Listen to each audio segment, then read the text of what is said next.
Hello everybody. Hope you all are fine. Open your English reader book at page number 76. আজকে আমরা পড়ব the months by Christina রসেট্টি।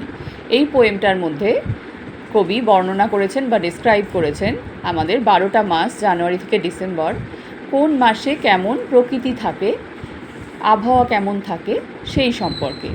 কখনো গরম, কখনো ঠান্ডা, কখনো রঙিন পৃথিবী, কখনো ধূসর, এগুলোই এখানে বিস্তারিতভাবে তিনি ছোট্ট কবিতার মধ্যে বর্ণনা করেছেন। কবিতাটা পড়ার আগে আমরা চলো নতুন শব্দ কী শিখবো দেখি। ডেজোলেট, স্কর্চড, ডিসরোব আর ব্লিক। দেখো এবার আমরা পড়ে দেখি the months by Christina Rossetti. January cold desolate, February all dripping wet, March wind ranges, April changes, birds sing in tune to flowers of May, and sunny June brings longest day. In scorched July the storm clouds fly. এই পর্যন্ত আমরা আজকে পড়ব। এর মানেটা দেখি চলো।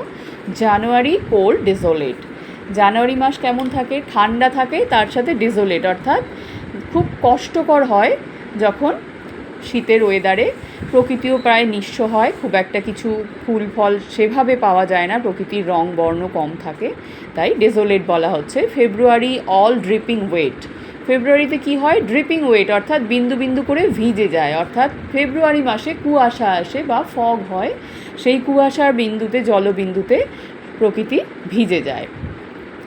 March wind ranges, April changes, March মাসে কি হয়? হাওয়া বদলাতে শুরু করে, তাই তো? মার্চে শীতের হাওয়া কমে যায়, গিয়ে আস্তে আস্তে গরমের হাওয়া বইতে শুরু করে। আর এপ্রিল মাস কি হয়? বদলে যায়, অর্থাৎ প্রকৃতি তখন ঠান্ডা থেকে গরমকালের দিকে চলে যায়, গ্রীষ্মের প্রকৃতি তখন আমরা দেখতে পাই। বার্ড সিং ইন টিউন, তখন পাখিরা ডাকতে শুরু করে সুরে। টু ফ্লাওয়ার্স অফ মে, মে মাসে কি হয়? পাখিরা ডাকতে শুরু করে মে মাসের ফুলের দিকে তাকিয়ে, অর্থাৎ যেন ফুলগুলোকে তারা গান শোনায়।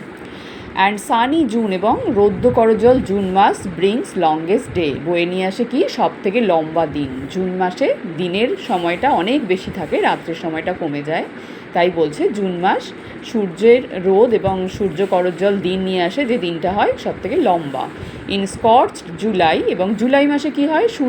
রোদ আমাদের জ্বালিয়ে পুড়িয়ে দেয়, যেন মনে হয় আমাদেরকে পুড়িয়ে দিচ্ছে, সেই রকম স্কর্চিং সানলাইট থাকে, অর্থাৎ এত রোদ থাকে মনে হয় আমাদের পুড়িয়ে দিতে চাইছে। দ্য স্টর্ম ক্লাউডস ফ্লাই, এবং কি হয়?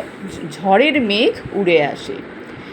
তাহলে আমরা এখানে প্রথম 6টা মাসের প্রকৃতির বর্ণনা দেখলাম। শীতকাল থাকে জানুয়ারিতে, ফেব্রুয়ারিতে কুয়াশা আসে, মার্চ থেকে হাওয়া বদলাতে শুরু করে, এপ্রিলে বদলে গিয়ে গরম পড়ে যায়, এবং মে মাসে প্রচুর ফুল ফোটে, তখন যেন পাখিরা সেই ফুলেদের গান শোনায়।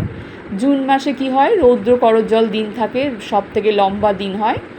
আর জুলাই মাস যেন জ্বালিয়ে পুড়িয়ে দেয় আর ঝড়ের মেঘ বয়ে আনে। এই পর্যন্ত তোমরা সুন্দর করে রিডিং পড়বে, কবিতাটা না দেখে বলা অভ্যেস করবে। সবাই ভালো থাকবে, বাই।